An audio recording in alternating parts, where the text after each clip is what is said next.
Takže video rek kvákadla vlastní výroby. To je ono. To je MIDI pedál.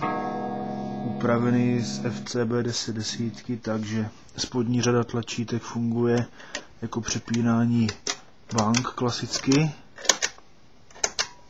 Druhý expression pedál jde připojit přes jacka ze zadní strany.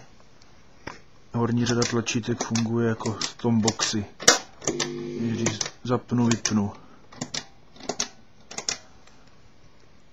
Jednotlivé stomboxy můžou spínat věci momentálně na rekovém kvákadle. Třeba teďka zapnu efekt boost. Tady zapínám vlastní kvákadlo. A nebo mám vyvedené tlačítko pod expression pedál. Tak jak je to na klasickém kvákadle. Relátka můžu přepínat taky pomocí těchto tlačítek. Jednička, dvojka, trojka, čtverku nemám naprogramovanou. A teďka to kvákadlo samotné. Takže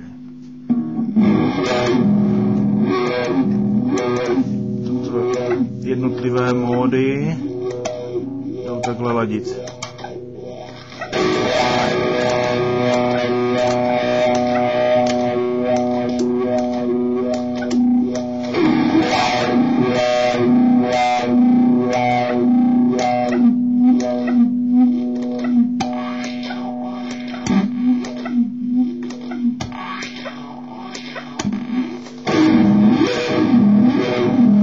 A nebo pomocí boost efektu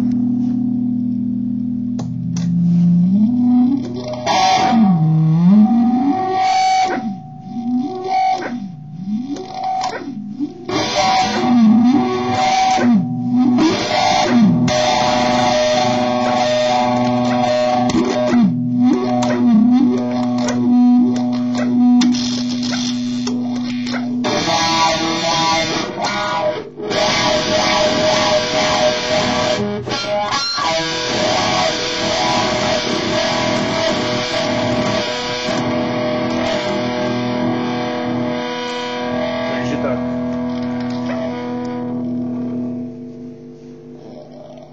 No. Celé je to v půlrekové škatuli. Vstup je jednak ze předu, tak je ze zadní strany, včetně výstupu a výstupu na 4 relátka ve 2 stereo jackoch a MIDI in-out napájení. Tolik vše k této krabičce.